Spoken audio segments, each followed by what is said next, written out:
Irmãos queridos, boa noite. Lá na nossa querida igreja, na Barra, nós estamos estudando o Evangelho de Marcos, verso por verso. Um exercício extraordinário, que, conforme eu já lhes disse em uma outra ocasião, permite que a Bíblia paute o púlpito, não o noticiário dos jornais, das revistas do nosso país. E hoje eu fiz a exposição do texto que fala do que aconteceu na quinta-feira à noite. Quinta-feira que antecedeu a morte do nosso Senhor e Salvador Jesus Cristo.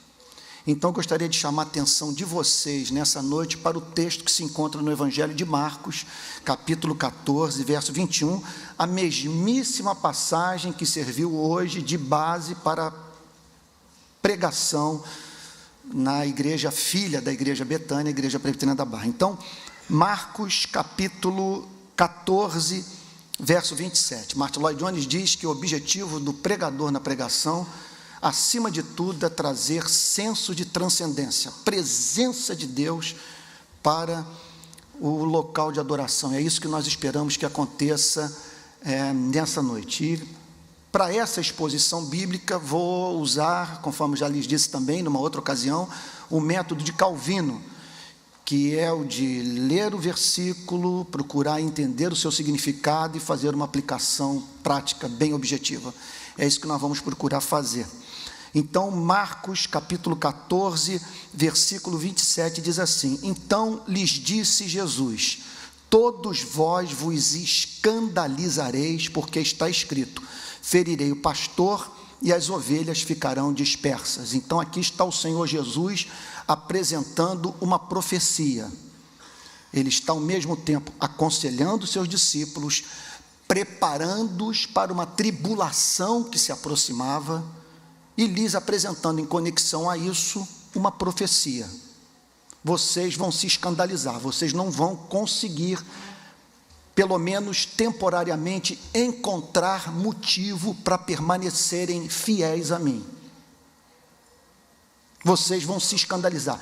Está para acontecer algo que representará um verdadeiro teste à fidelidade de vocês a mim, e vocês serão reprovados. Não significava de modo algum o Senhor Jesus prescrevendo o script, quase que os induzindo à prática do pecado, mas revelando o seu amor pelos discípulos, dizendo: eu sei o que está para acontecer, e o que acontecerá é trágico, atingirá a vida de vocês, vocês me negarão, mas em razão do meu amor incondicional pela minha igreja, eu não desistirei de vocês. Vocês tropeçarão, mas serão acolhidos pelo meu amor, eu os santificarei e os transformarei em colunas da minha igreja. Mas vocês vão passar por uma experiência profundamente humilhante, vocês vão me abandonar no momento mais difícil da minha vida. Então lhes disse Jesus: todos vós vos escandalizareis. Ou seja, eles vão olhar para a prisão do Senhor Jesus e vão experimentar confusão espiritual, mental, intelectual, o que haverá de minar a fé dos discípulos e levá-los à infidelidade a Deus. Porque está escrito: ferirei o pastor e as ovelhas ficarão dispersas. Então, alguma coisa, segundo profecia de Zacarias capítulo 13, verso 7, haveria de acontecer com o pastor. Ele seria ferido, passaria por uma severa provação, e isso representaria a dispersão das ovelhas. Verso 28. Mas depois da minha ressurreição, e é esse o ponto que eles não conseguiram entender, mais adiante nós vamos ver que tudo que eles viram foi a prisão, a surra que em seguida o Senhor Jesus sofreu, a sessão de tortura pela qual ele passou, a sua crucificação, morte e sepultamento. E a mente ficou tão tomada por aquele cenário de tribulação, de abandono de Deus, de fracasso da missão do Messias, que eles não conseguiram atentar para a promessa e se agarrar a ela como âncora de alma. O texto diz: mas depois da minha ressurreição, pois a graça vai sobrepujar o pecado, o reino de Deus vai subjugar o reino dos homens, o poder da vida vai vencer o poder da morte, eu ressuscitarei, e depois da minha ressurreição, eu vou reuni-los novamente comigo na Galileia. Quer dizer, eles se encontram no centro-sul de Israel, estão em Jerusalém. Quer dizer, nesse texto específico, eles se encontram no Monte das Oliveiras, quer dizer, a 1 quilômetro mais ou menos de Jerusalém. E o Senhor Jesus diz que depois da sua ressurreição, ele se dirigiria para o norte, a fim de encontrá-los no exato local onde os havia comissionado para o trabalho apostólico. Então, depois da minha ressurreição, irei adiante de vós para a Galileia. Esse irei adiante de vós para a Galileia está cheio de amor e beleza. Eu irei adiante de vós para a Galileia, a fim de restaurar a comunhão com aqueles que me traíram e que me abandonaram no momento mais difícil da minha vida.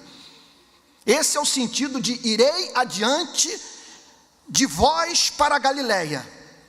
E aí Pedro, ao ouvir essas informações, quer dizer, ao receber essas informações tão humilhantes, ele decide desabafar. Ele decide declarar sua fé, sua fidelidade. Era inconcebível que o que Cristo estava dizendo acontecesse na sua vida. Disse-lhe Pedro: ainda que todos se escandalizem, eu jamais. Ainda que todos se escandalizem, eu jamais. Ele ouve aquilo. Era uma coisa tão chocante, tão impensável, tão inimaginável, trair o seu melhor amigo, aquele de cujos lábios ouvira o que nenhum profeta jamais havia falado. Tu tens as palavras de vida eterna. Quer dizer, aquele que havia multiplicado pães, curado leprosos, restaurado vista aos cegos, andado por sobre as águas. Quer dizer, Pedro recebe a informação que haveria de trair o Filho de Deus e trata de apresentar a sua confissão de fé, fruto, acredito, do seu desejo sincero de não ver essa profecia se cumprir em sua vida. Ainda que todos se escandalizem, eu jamais. Como todos estamos de posse do final da história, e nós sabemos que ele não apenas abandonou o Senhor Jesus, como naquela mesma noite haveria de negá-lo 3 vezes, essa declaração do apóstolo Pedro nos remete para uma importante verdade do reino espiritual. A soberba precede a ruína, e a altivez a queda. Nessa declaração, ele revela, entre outras coisas, soberba em relação aos seus amigos, seus companheiros, os seus irmãos, quer dizer, dizendo que ele era de uma natureza diferente dos demais. Ele revela um profundo desconhecimento do funcionamento da sua própria alma. E não apenas isso, muita presunção com respeito à capacidade humana de resistir as tempestades da vida. Tudo isso está envolvido nesta declaração. Ainda que todos se escandalizem, eu jamais. Melhor seria se ele tivesse feito como John Bradford fez ao ver um homem se dirigindo para a forca. Contam que ele virou-se para alguém que estava ao seu lado e disse: ali estaria eu, John Bradford, se Deus não tivesse tido misericórdia de mim. Faltou a essa expressão de um desejo sincero de manter a fidelidade a Cristo,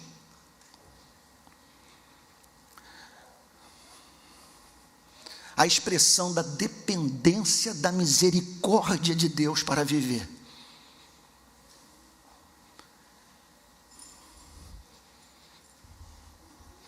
Ele revela desconhecer o fato de que, se Deus não regular as circunstâncias das nossas vidas, nós seremos levados a nos comportar como bichos.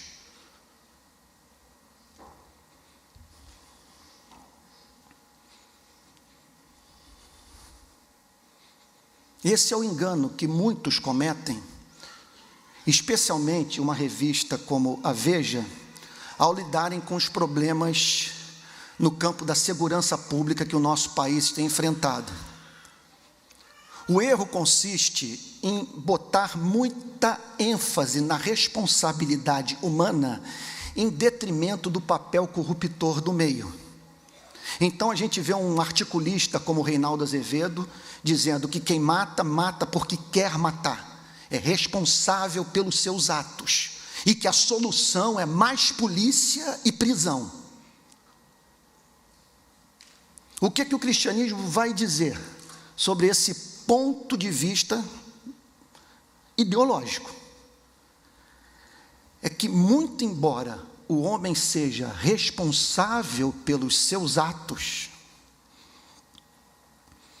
a maldade não tem que necessariamente se manifestar. Ela pode permanecer ali, com o pecador sendo visto como tal pelo Deus Todo-Poderoso, mas sem experimentar a manifestação da maldade que lhe é inerente, em razão do fato dele não ter sido provocado. E é por isso que o cristão, ao lidar com esses problemas sociais gravíssimos que nós estamos enfrentando, enfatiza a responsabilidade humana e o papel corruptor do meio. Eu vejo todos os dias isso no Brasil. Pessoas fazendo o que não fariam se não tivessem sido provocadas. São responsáveis pelos seus atos, mas não se comportariam de modo vergonhoso se vivessem num país diferente. Quer dizer, é o injustificável para o qual há uma causa. Então, quer dizer, o que eu quero dizer é o seguinte, que essa antropologia está presente nessa declaração, quer dizer, no que esse texto revela, e que tem a ver com essa declaração do apóstolo Pedro. Ele desconhecia aquela parte do iceberg que encontra-se sob a superfície da água. Ele não conhecia a si mesmo e a sua propensão à prática do mal. Quer dizer, o malandro, o bode, conforme diz William Shakespeare, que habita em cada um de nós. Ele desconhecia isso e, por isso, precipitadamente foi levado a fazer essa declaração, que foi o primeiro passo na direção da sua ruína espiritual. Ainda que todos se escandalizem, eu jamais. Uma das passagens bíblicas mais humilhantes que existem é aquela na qual o apóstolo Paulo afirma que Deus não permite que nos sobrevenha a tentação sobre-humana. Gente, é humilhante. É Deus dizendo o seguinte: se eu tirar minha mão de sobre sua vida e permitir que você passe por tais e tais circunstâncias, você se surpreenderá com o que é capaz de fazer. Então, essa pregação, essa resposta do apóstolo Pedro à profecia de Cristo, ela revela muita ingenuidade em relação à vida, certamente muita sinceridade de propósitos, desejo real de servir a Cristo, mas o desejo real de servir a Cristo no coração de alguém que precisava crescer como homem. Você não sabe o que está falando. Ainda que todos se escandalizem, eu jamais, eu sou de uma natureza diferente da dos demais. Respondeu-lhe Jesus: em verdade te digo. Quando aparece em verdade te digo, é que a coisa é séria, é solene. Em verdade te digo, nada é banal, é trivial nas Sagradas Escrituras, mas conforme já lhes disse numa outra ocasião, há uma hierarquia de valores na Bíblia. As verdades têm pesos diferentes, e quando a verdade vem acompanhada desse em verdade, vos digo, é que a coisa é séria. Em verdade te digo que hoje, em verdade te digo que hoje, não é que você seja uma pessoa propensa à prática do mal, se for privado da graça divina. Você é propenso à prática do mal que bate às portas do seu coração. Quer dizer, trata-se de algo que pode acontecer em questões de poucos minutos e horas.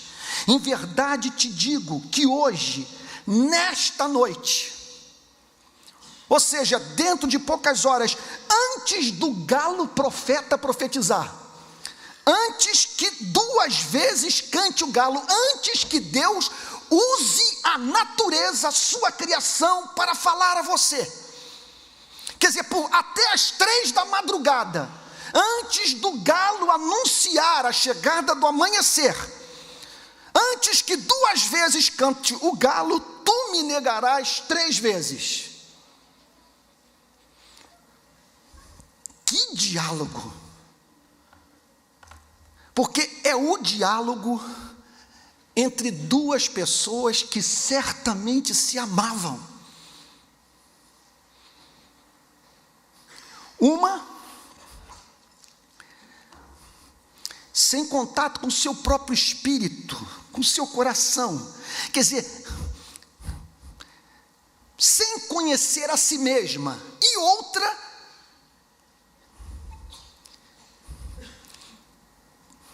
meu Deus, como expressar isso?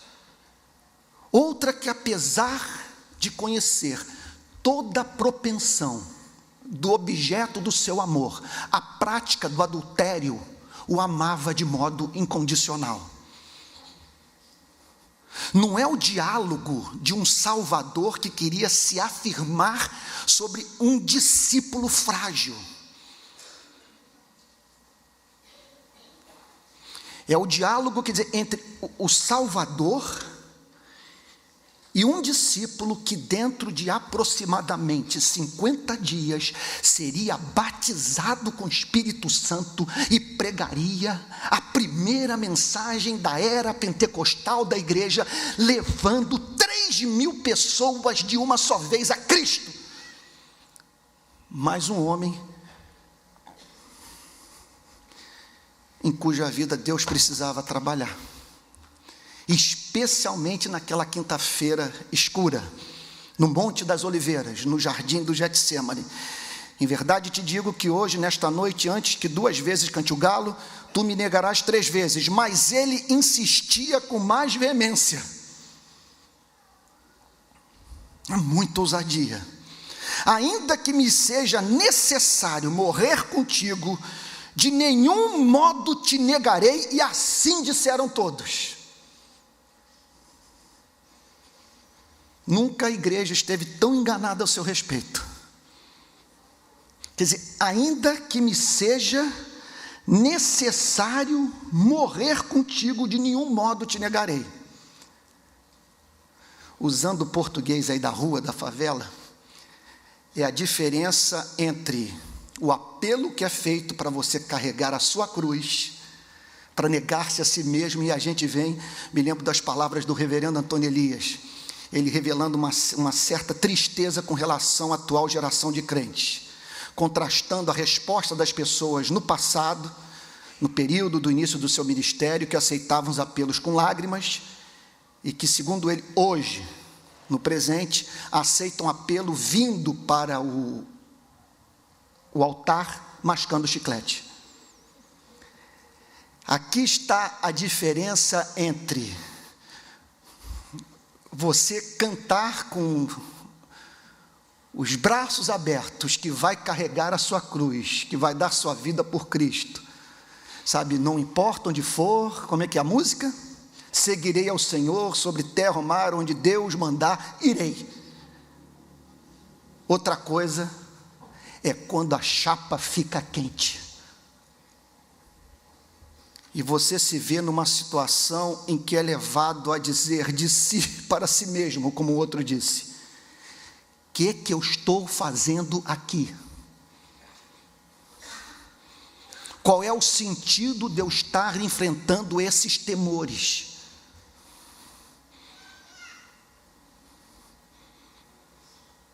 Nunca pude imaginar que o evangelho ia me botar em tamanha enrascada. E agora estou perdido. Porque permanecer aqui é morrer com Cristo. Recuar é matar meu espírito, é negar o meu evangelho. A mensagem que eu abracei dá sentido para a minha vida. Então, uma coisa é os discípulos falarem: ainda que me seja necessário morrer, de modo algum te negarei. Outra coisa é quando as tropas romanas chegam com espadas e porretes e colocam a mão em Cristo e dão sinal que não vieram de brincadeira.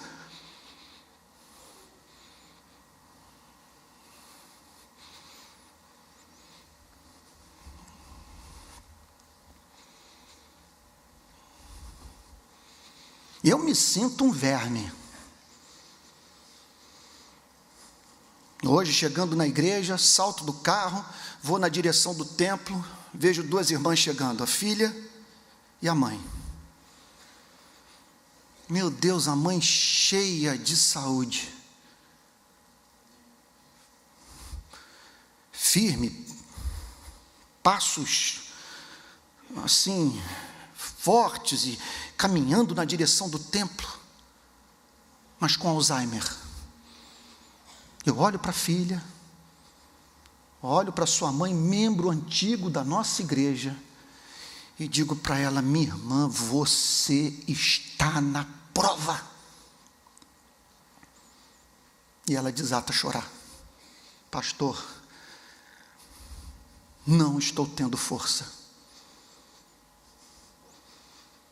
Eu tenho que cuidar da minha mãe 24 horas por dia. Um amigo depois me informou que ela está vivendo situação de tamanha aflição que tem levado a sua mãe para o trabalho, porque não tem com quem deixá-la. Ela está com Alzheimer, mas em pleno vigor físico. Ela veio na direção, tadinha, ela não está mais ali. Martin Lloyd Jones conta a história de um servo de Deus, eminente servo de Deus, que no leito de morte desatou a falar palavrão. E ele conta a seguinte coisa: não era mais ele ali. E hoje eu não estava mais diante daquela irmã tão bem-humorada, que durante os 15, 20 anos acompanhou a nossa igreja em todas as fases da nossa história, as mais importantes. Ela vem na minha direção, começa a mandar beijo para mim, se insinuar para mim, e se despede de mim e sai sacudindo o corpo, rebolando. Tadinha.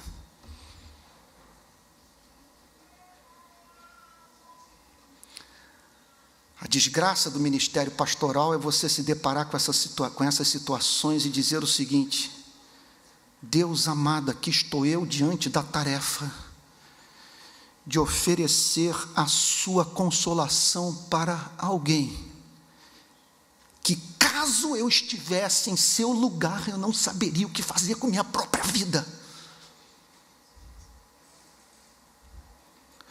Quer dizer, ainda que me seja necessário morrer, de modo algum te negarei.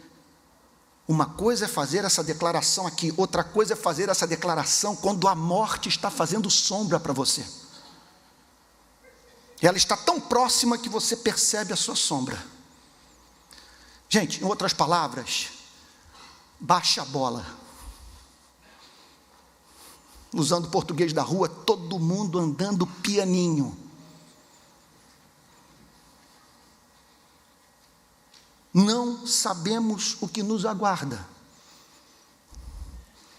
E a nós nos cabe viver em absoluta dependência da misericórdia divina.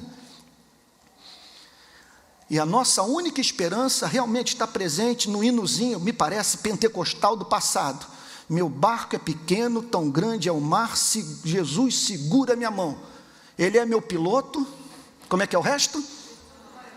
E tudo vai bem na viagem para Jerusalém. Sem esse piloto, é isso que faltou ao apóstolo Pedro, isso é o que faltou a todos eles. Senhor, conhecendo a minha natureza e o que a vida pode me preservar, a mim só me resta pedir a tua misericórdia, que o Senhor não retire sua mão um segundo de sobre minha vida, porque eu não sou páreo para esse mundo. Verso 32, eles agora vão para o jardim do Getsemane, quinta-feira à noite. Então foram a um lugar chamado Getsemane. O Getsemane está incrustado no Monte das Oliveiras. Dali você vê Jerusalém, você vê o templo de Salomão. Ali chegados, disse Jesus aos seus discípulos: assentai-vos aqui enquanto eu vou orar. O contraste não poderia ser maior entre a atitude dos discípulos face à aproximação da tribulação e a atitude de Cristo. Os discípulos batem no peito e dizem: de modo algum te negarei. O Filho de Deus cai de joelhos. Procura um lugar onde pudesse ficar em solitude na presença do Pai. Assentai-vos enquanto eu vou orar. E levando consigo a Pedro, Tiago e João, quer dizer, dos 11, um já tinha dado no pé, já tinha ido para Jerusalém para acertar o plano de traição com as autoridades judaicas. Restaram 11, restaram 11, dos 11, 3 foram convidados por Cristo para orar com ele: Pedro, Tiago e João. Martin Lloyd Jones diz a seguinte coisa: essa aí, gente, é a sabedoria daquele modelo de espiritualidade chamado de calvinista, chamado de puritano. Essa gente, de modo bem diferente do modelo de espiritualidade presente no nosso país, não espera vitória no campo da santificação sem luta. Ninguém vem para um culto como esse esperando passar por uma experiência que resolva todos os dilemas morais e faça você ser introduzido numa fase de tão nova que se tornou na sua vida, que você não precisa mais todos os dias colher o maná. Eles costumavam dizer a seguinte coisa: separe tempo para ser santo. E se lhe bateu ao coração o desejo de orar, pare com tudo e ore, porque eis que estou à porta e bato, e todo aquele que ouvir a minha voz, abrir a porta, entrarei em sua casa, cearei com ele e ele comigo. O que Martin Lloyd Jones diz? Toda sabedoria espiritual manda, nessas horas em que você sente saudade de Deus, atender o convite do Altíssimo. não pensando que a vontade vai permanecer até a noite, depois de você ter lavado a louça ou ter respondido todos os seus e-mails. Não vai permanecer. E você vai deixar passar o convite feito por Deus para você entrar em colóquio santo com Ele, e Ele revelar o seu amor, a sua alma. Então Ele chama Pedro, Tiago e João, e não há outra coisa que esses homens deveriam fazer que não fosse aceitar o convite. E levando consigo a Pedro, Tiago e João, começou a sentir-se tomado de pavor e de angústia. Se a Bíblia não fosse inspirada, se a Bíblia não tivesse preocupação em lidar com fatos, jamais essa história estaria nas Escrituras Sagradas. Pois como você pode pintar um herói, o rei, o libertador, o salvador, nesses termos, tomado de pavor e angústia? Tomado de pavor e angústia. Quer dizer, não há, eu fico a pensar se há modo de você descrever de forma mais precisa o estado psicológico de Jesus do que esse. Tomado de pavor e angústia em razão de algo que estava para acontecer.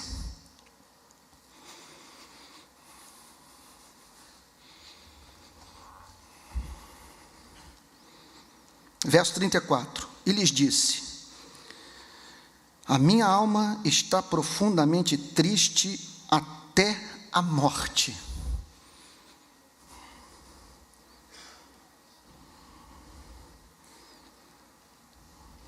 Ninguém jamais passou por essa tristeza. Ninguém.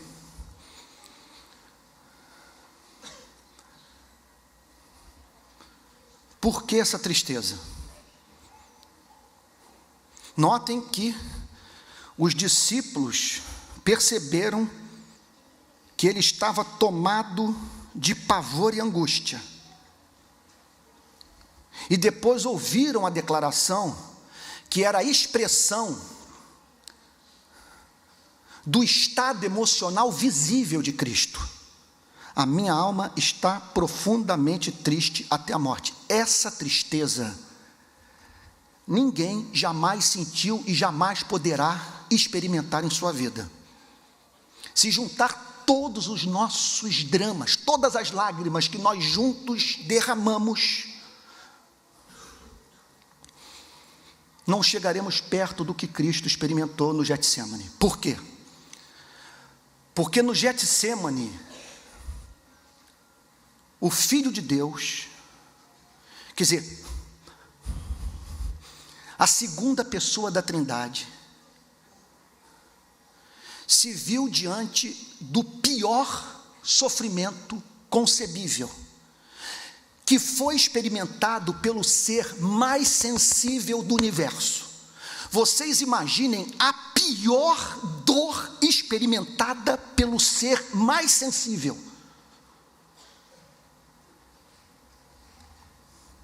Não há como imaginar o que Cristo passou no jardim do Getsêmani. É um sofrimento de uma outra natureza. É o sofrimento de alguém sem pecado, sem mácula, sem mancha. É o sofrimento do puro de coração. É o sofrimento do homem de lágrimas. E diante, repito, da maior angústia que se possa conceber.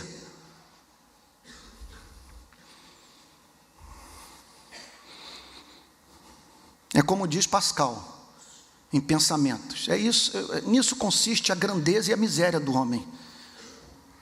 Caniços pensantes. Somos uns caniços, mas pensamos. Somos capazes de perceber a nossa miséria e conceber uma vida melhor. Essa é a nossa miséria, essa é a nossa glória.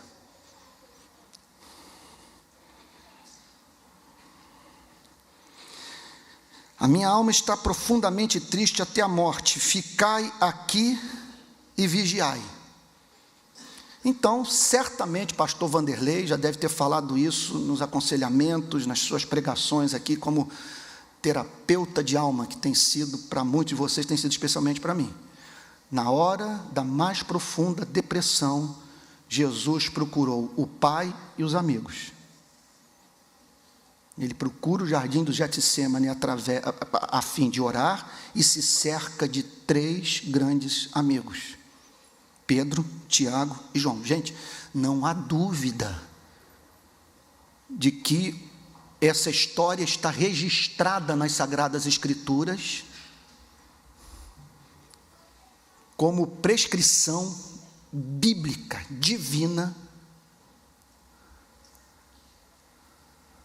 para aquilo que nós devemos fazer quando a nossa alma estiver tomada de pavor e angústia: orar e buscar a solidariedade humana.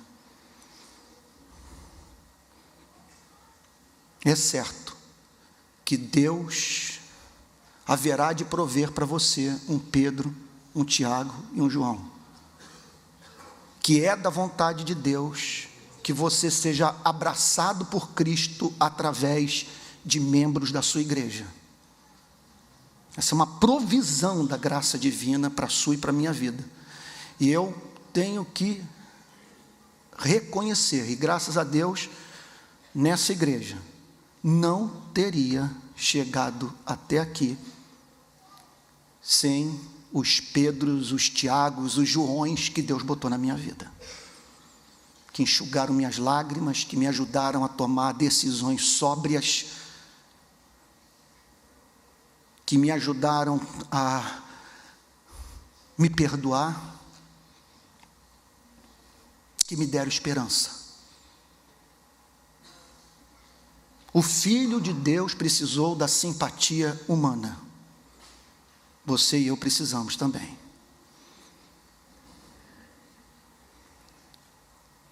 Verso 35.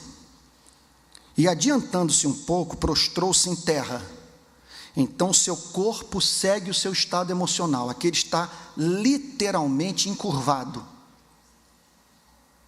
Adiantando-se um pouco, prostrou-se em terra e orava, para que, se possível, lhe fosse poupada aquela hora. Aqui está a diferença entre o budismo e o cristianismo. O cristão não é masoquista. Ele não procura deliberadamente o sofrimento. Ele não vê nesse masoquismo espiritual, nessa tortura auto-infligida, forma de expiar os seus pecados, ou de, através da prática de idiotice, chamar a atenção da divindade. Aqui nós vemos o Filho de Deus dizendo: se possível, livra-me da tormenta.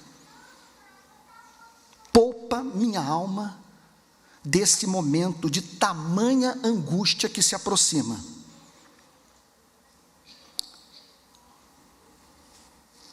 Verso 36. De certa forma, é o versículo mais extraordinário da Bíblia. Gente, esse verso 36, ele representa o exato oposto do que os nossos ancestrais fizeram no jardim do Éden. No jardim, os nossos ancestrais romperam a comunhão com Deus. No inferno, o nosso Salvador se dirigiu ao Pai nesses tempos. Aqui a nossa redenção está sendo conquistada.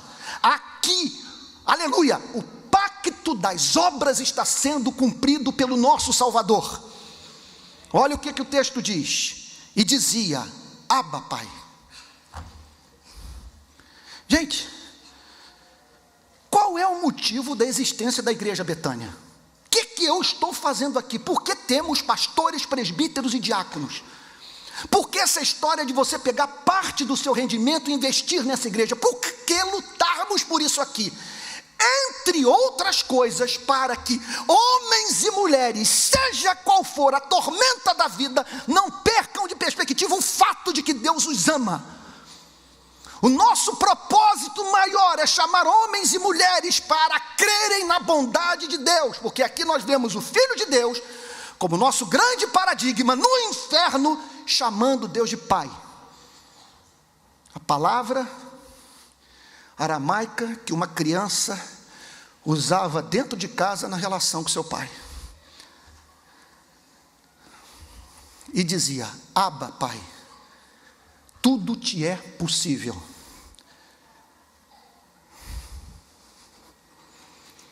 Mais uma vez mencionando Martyn Lloyd-Jones. Eu gostaria que a ideia, o conceito tivesse partido da minha cabeça, mas se eu não apresentar fonte, eu estarei plagiando o grande pregador galês. O que ele diz?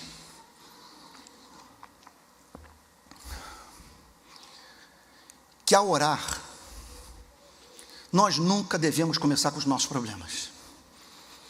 Devemos começar com adoração, com culto. Aqui está o Senhor Jesus dizendo, no Getsêmani, os inimigos se aproximando, chegando a hora da crucificação: Abba, Pai, tudo te é possível. Quer dizer, as duas grandes verdades que devem se transformar em confissão de fé, especialmente quando estamos no vale da sombra da morte. Nada do que eu estou vivendo depõe contra o seu amor e contra o seu poder. Não estou passando por essa tormenta porque o Senhor se esqueceu de mim, ou porque, apesar do Senhor me amar, não tem condição de bancar pelo seu poder aquilo que tenciona fazer por mim pelo seu amor.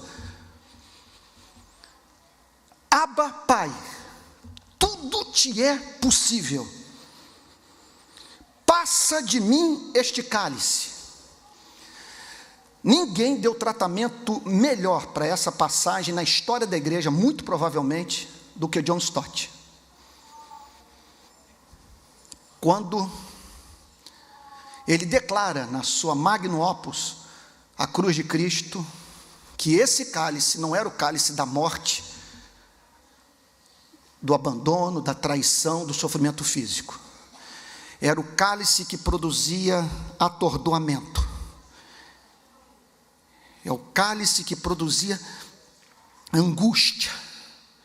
O cálice de ter que se tornar um salvador, não apenas de corpos, mas de espíritos. De ter que sofrer a morte espiritual no nosso lugar. O cálice do qual Jesus fugia horrorizado.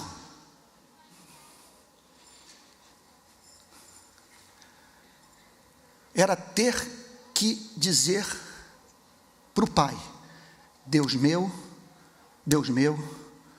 por que me abandonaste?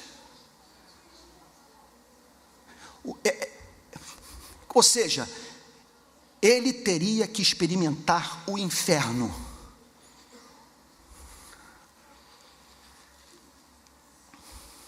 A história é toda linda. Um Deus santo, que não tolera os pecados de uma raça que já causou 2 guerras mundiais,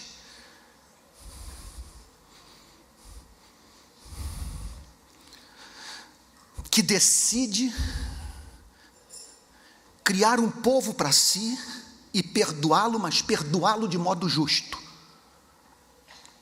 Então ele toma a decisão de desviar a sua ira do seu povo e trazê-la para si mesmo na pessoa do seu único filho, punindo em si mesmo os pecados da sua igreja. Desse cálice Cristo fugiu horrorizado.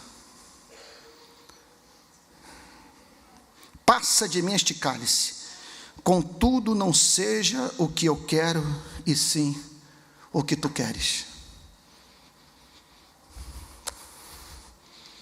Gente, aqui está a diferença entre pregação evangélica e pregação de moralidade.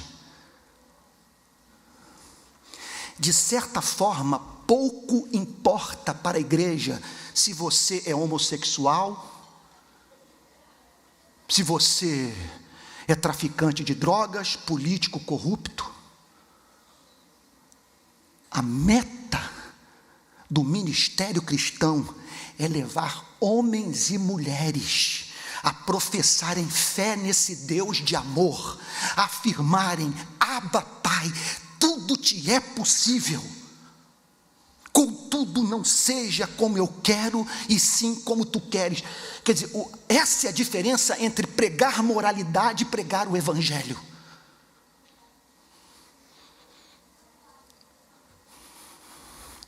O foco não é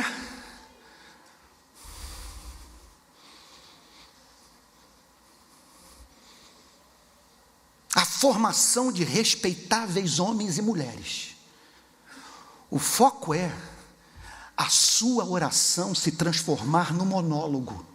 E quando você orar, a sua oração nada mais representar do que Deus falando consigo mesmo. E através da súplica, feita através dos seus lábios, conceder a você aquilo que de antemão Ele quer lhe ofertar. Contudo, não seja o que eu quero, e sim o que tu queres. Gente, isso aqui é o grande vetor para a vida dessa igreja, para a vida de qualquer igreja. Nós queremos uma igreja de homens e mulheres apaixonados e fiéis, e capazes de chamar Deus de Pai e Todo-Poderoso, mantendo a fidelidade a Ele no momento da mais alta prova. O que demanda muita coragem, porque sem coragem, como C.S. Lewis disse, nós só seremos castos, generosos, fiéis, sob certas circunstâncias. Por isso que os covardes não vão entrar no reino dos céus.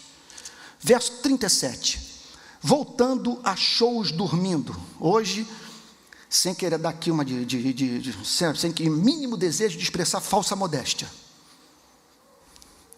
mas quando eu li o verso 37, eu fui tomado de convicção de pecado hoje de manhã na nossa igreja. Voltando-se, achou-os dormindo. As duas perguntas são acachapantes. E disse a Pedro: Simão, tu dormes? Troque Simão pelo seu nome. Tu dormes? Tu estás gastando tua vida com o quê? O que ocupa o seu tempo, o seu universo mental?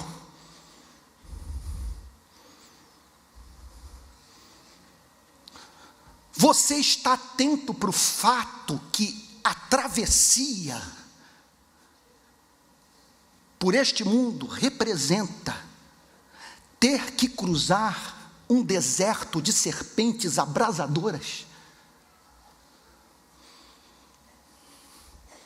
Tu dormes? Não pudestes vigiar nem uma hora? Gente, outra pergunta, e outra, notem, num culto como esse, não tem jeito, a gente tem que usar, usando a linguagem da rua, o papo reto, direto ao ponto, não ficar de eufemismo. A pergunta é dura, e nós não podemos suavizá-la, senão a gente não vai entender a Bíblia. A pergunta foi dirigida ao apóstolo Pedro, é uma reprimenda, e que está sendo feita no século 21, na cidade de Niterói, a você e a mim. Não pudestes vigiar nem uma hora?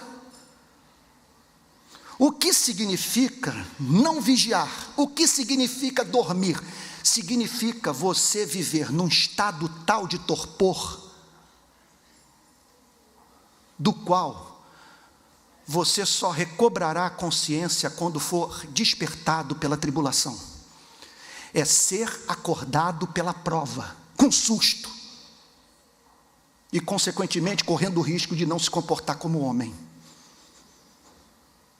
Gente, tudo isso aqui é sério, porque nesse mundo de bombas caindo na faixa de Gaza, de crianças morrendo em conflito bélico, de pessoas ouvindo explosão, indo para a horta de sua casa e se deparando com uma chuva de corpos. Nesse mundo em que uma empresária vai sacar dinheiro do caixa eletrônico e leva um tiro na cabeça, não dá para dormir, a não ser que não levemos a nossa vida a sério, e que para nós não faça diferença entre negar e não negar, dar no pé ou permanecer ao lado de Cristo. Vocês me perdoem me dirigir a vocês nesses termos, estou tentando ser fiel ao espírito das Sagradas Escrituras, e a conversa é clara, é objetiva, é dura, é cortante. Simão, tu dormes, o vento sudoeste soprando, as nuvens negras se aproximando, o mar para entrar em ressaca, e você está dormindo. Não pudestes vigiar nem uma hora. Que agenda é essa? Que compromissos são esses? Que novo momento de vida é esse que lhe roubou a comunhão com Deus? Como justificar o fato de não haver mais espaço na sua agenda para comunhão deliciosa da sua alma com a luz? Como você comete tamanho atentado contra si mesmo? Como que você se boicota?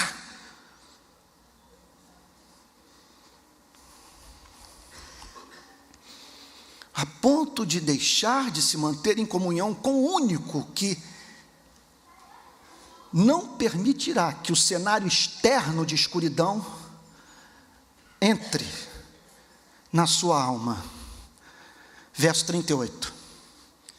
Vigiai e orai. O que é vigiai e orai? Vigiai é manter os olhos abertos.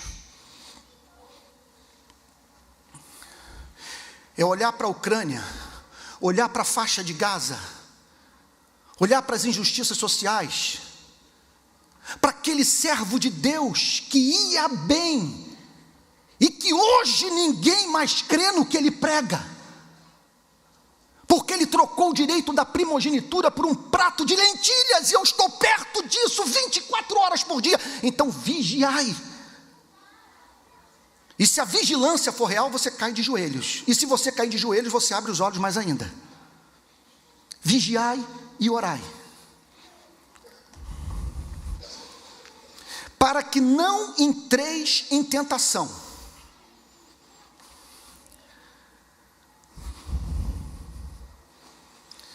Para que a sugestão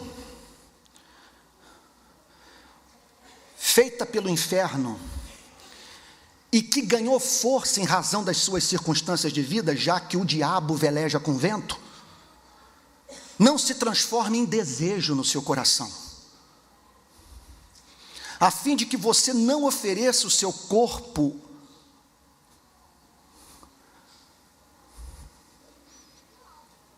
ao diabo,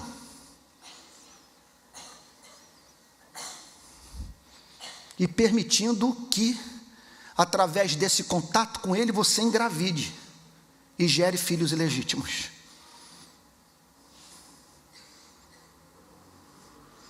Linguagem dura que pode parecer de mau gosto, mas que você encontra em não poucas passagens do Antigo Testamento, que chama o pecado de adultério espiritual, de ir para a cama com os ídolos.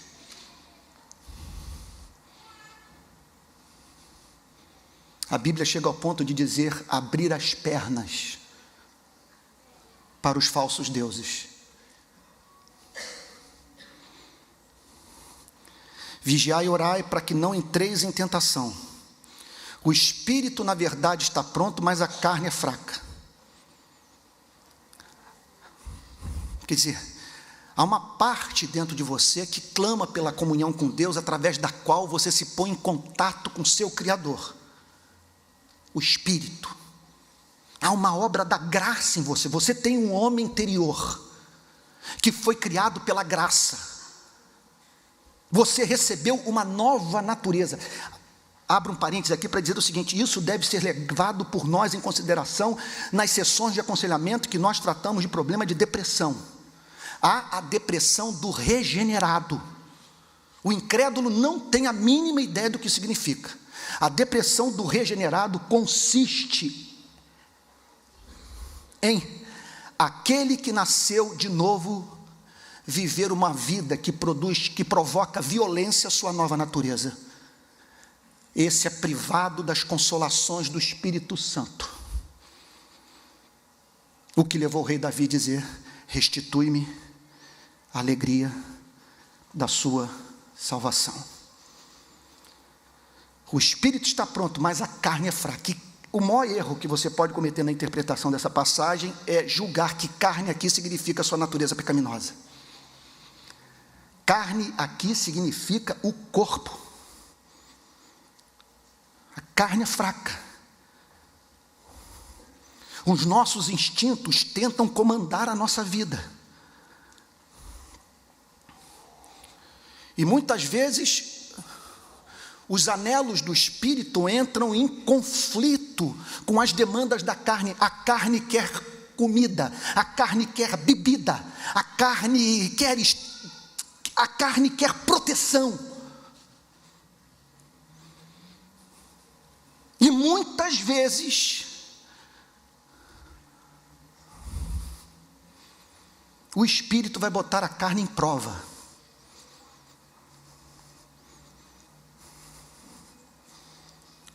O que significa o seguinte, que eu vou falar um pouquinho duro: você não pode paparicar a carne.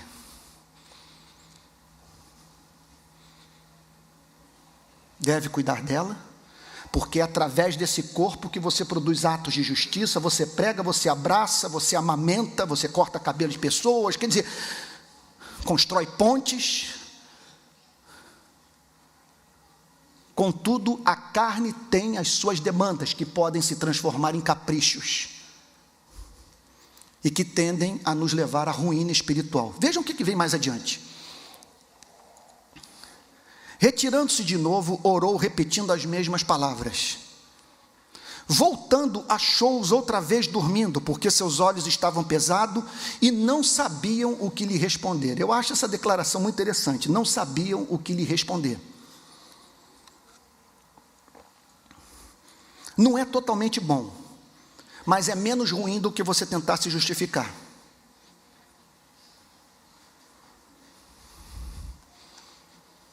Ficaram mudos, não sabiam o que dizer, porque rejeitaram a companhia daquele que o chamou para a intimidade, atenderam a carne, não ouviram a voz do Espírito. Verso 41, e veio pela terceira vez e disse-lhes: ainda dormis e repousais. Ainda dormis e repousais. Bom, e é fato que se você gastar muito tempo com sono, se você não consegue viver sem dormir 14 horas por dia, você vai ter problemas na sua vida espiritual.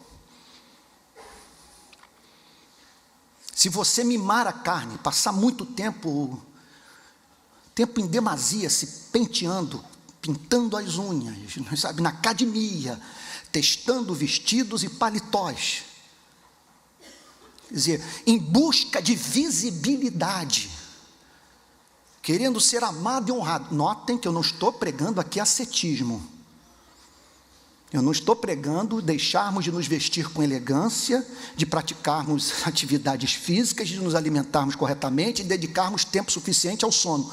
Eu estou falando de uma cultura hedonista que tem gerado pigmeus espirituais no protestantismo brasileiro.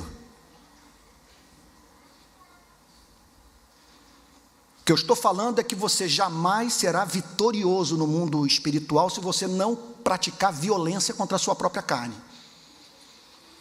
Se você não estabelecer limites para as exigências dos seus instintos, por exemplo. Gente, estou sendo radical?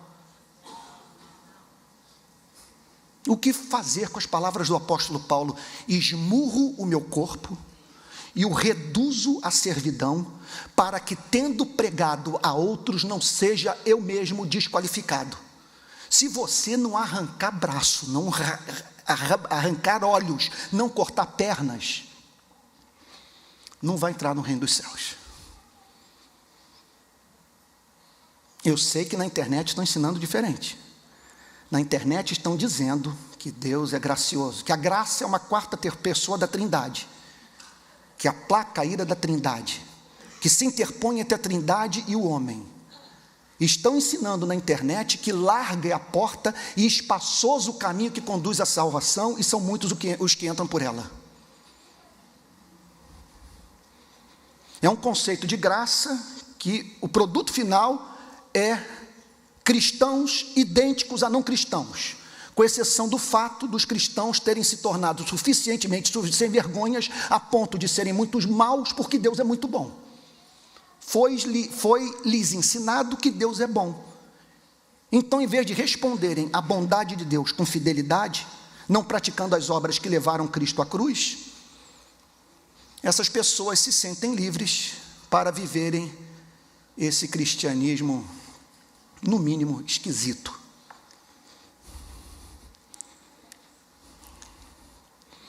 Voltando, achou-os outra vez dormindo, porque os seus olhos estavam pesados e não sabiam o que lhe responder.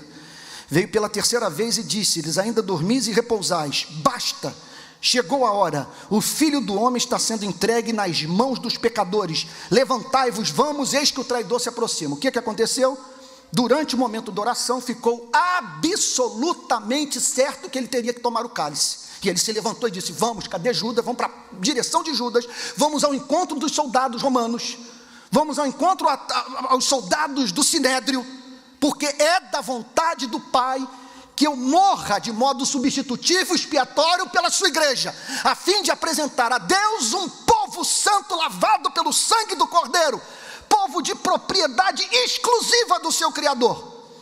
E ele se levanta, e esse é um exemplo que deve ser imitado para todos nós, por todos nós. Nesse ponto ele é o nosso paradigma, é a nossa referência, é a luz do mundo, é o tipo de relação que nós devemos manter com Deus. Chegamos à conclusão que a vontade de Deus foi tornada clara para nós, vamos partir em direção da fidelidade, que é, no mínimo, o que nos aguarda é o melhor. Como disse C.S. Lewis, não há nada que ele pegue com a mão direita que não devolva com a mão esquerda. Verso 43. E logo falava ele ainda quando chegou Judas. Aí vem a declaração que é uma bomba atômica. Um dos 12. Meu Deus. Um dos 12. Cujo nome está rolado no hall de membros da igreja presbiteriana Betânia. Um dos 12.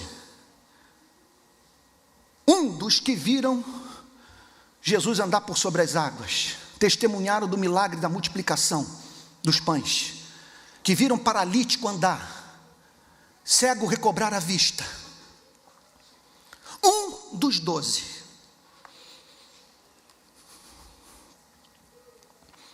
E com ele, vinda da parte dos principais sacerdotes, escribas e anciãos, uma turba com espadas e cacetes. Coisa impressionante. A religião armada. Gente, a religião usando literalmente arma, portando fuzil e pistola para matar o Filho de Deus. Irmãos, todos nós devemos tomar cuidado com isso aqui.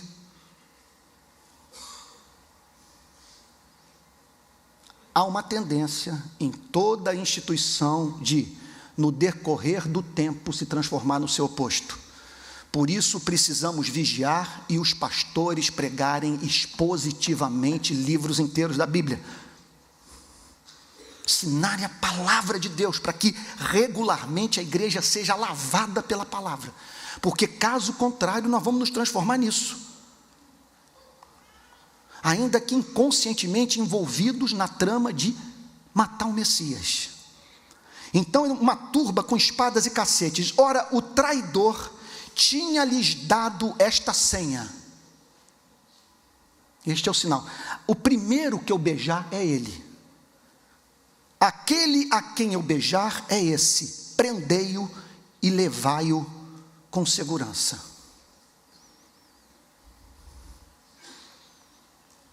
Meu Deus. Primeira coisa que me chama a atenção é o fato de que no Antigo Testamento tocar na arca da aliança significava morte, cair fulminado. No Novo Testamento os homens beijam o Messias.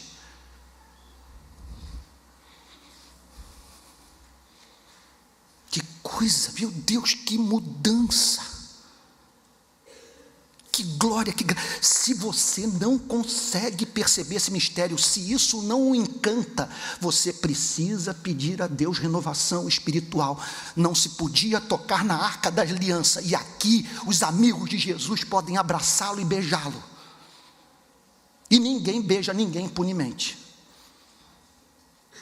Você beijou e se deixou ser beijado, você tem que assumir a responsabilidade por ter permitido esse nível de intimidade, porque nós somos responsáveis por aqueles que cativamos.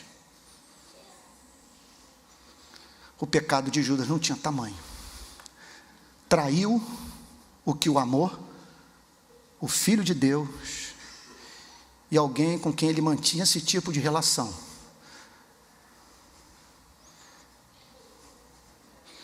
Caracterizada pelo beijo. Ora, o traidor tinha lhes dado esta senha: aquele a quem eu beijar é esse, prendei-o e levai-o em segurança. E logo que chegou, aproximando-se, disse-lhe: mestre, mestre. Por isso que a Bíblia diz: nem todo que me diz Senhor, Senhor, entrará no reino de Deus. Mestre. Culto vazio.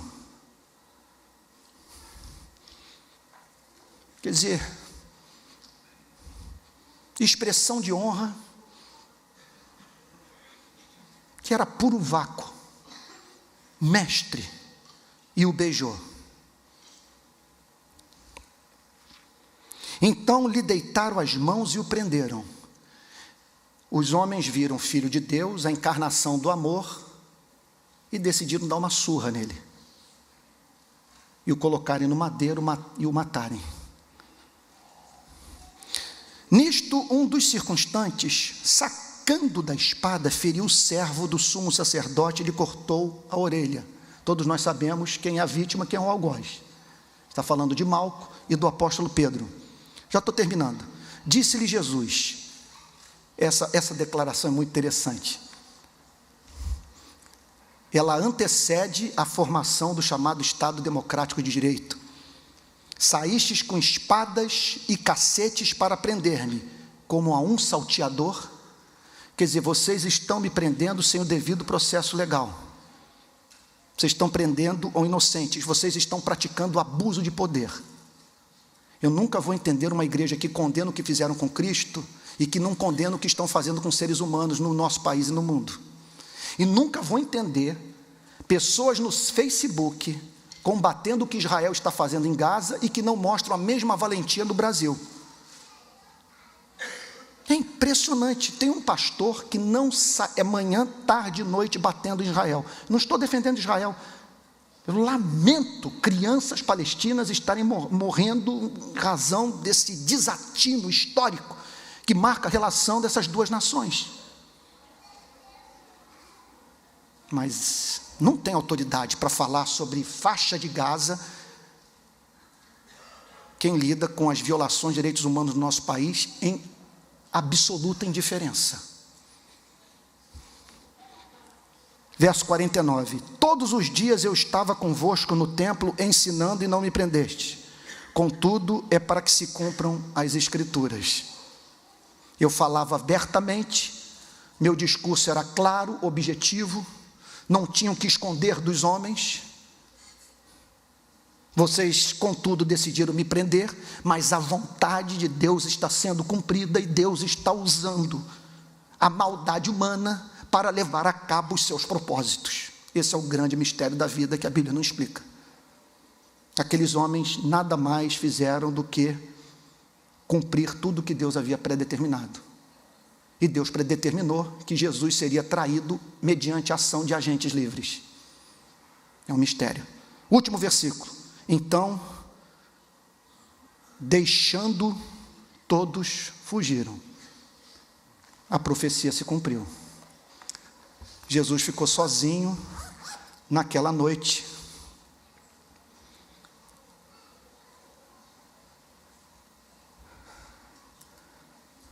À mercê dos algozes da religião e do Estado, abandonado pelos seus discípulos. Gente, qual é o meu objetivo nessa noite? Tem 2 objetivos. Número 1,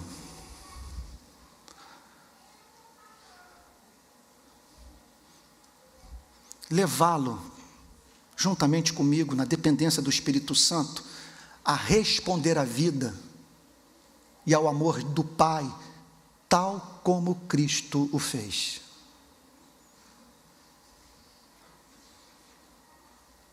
Que apesar de filho de Deus, diante da proximidade da tormenta, orou. Que no inferno pôde afirmar o amor e o poder de Deus.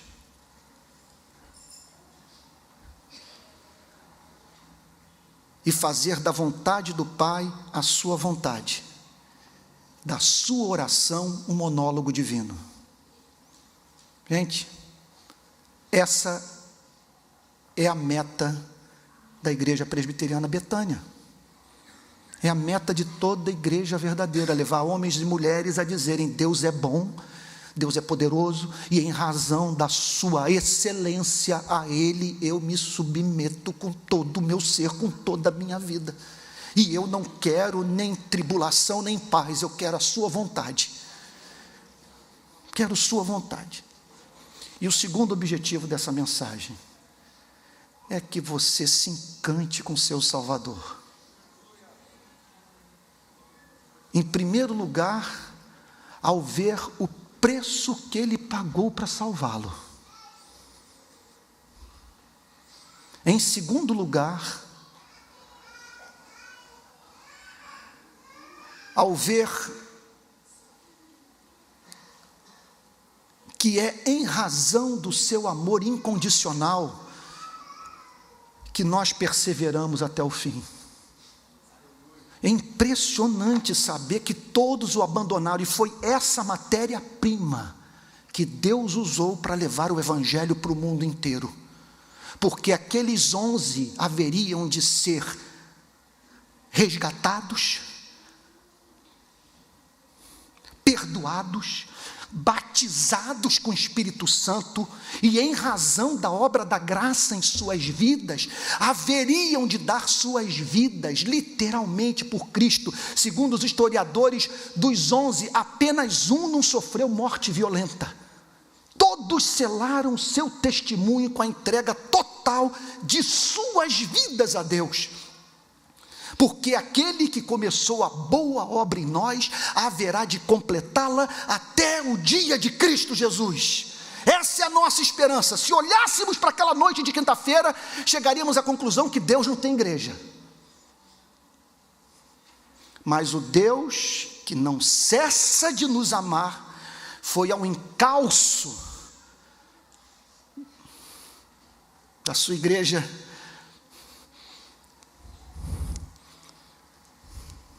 que amarelou e a amou e a santificou, e através dela levou sua mensagem ao mundo.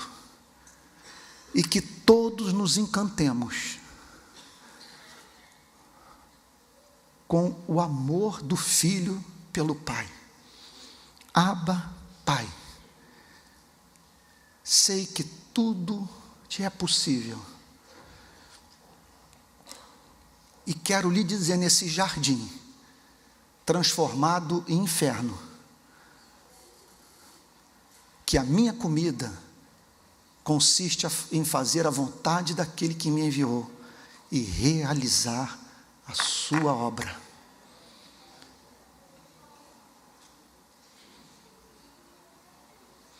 Que Deus o abençoe muito, em nome de Jesus, e que essa passagem tão difícil de ser digerida por nós, em que Cristo fala de uma forma tão franca com seus discípulos, seja usada por Deus, para que de alguma forma, a partir da igreja Betânia, surja um modelo novo de cristianismo no nosso país, porque não é possível que o que temos aí continue. Tem que surgir uma nova geração, uma geração que diga: Abba, Pai, tudo te é possível, contudo não seja o que eu quero, e sim o que tu queres. Eu senti o Espírito Santo falando para mim, para eu dizer para a igreja o que eu disse hoje na minha igreja lá no Rio, e que por algum motivo fugiu à minha memória no ato da entrega da mensagem. Talvez seja a providência divina, certamente a providência divina, para enfatizar o ponto, que é o mais importante de tudo. Deus pode tudo, Ele só não pode nos perdoar sem Jesus Cristo tomar o cálice. Ele só não pode nos perdoar sem que esse perdão seja justo, sem que alguém morra no nosso lugar. E segundo lugar, vigiai e orai para que não entreis em tentação. A tentação é você, pela vida, ter se tornado incapaz de chamar Deus de Pai. A tentação é você cessar de dizer tudo te é possível. A tentação é você ser tornado incapaz de dizer: contudo não seja o que eu quero, e sim o que tu queres.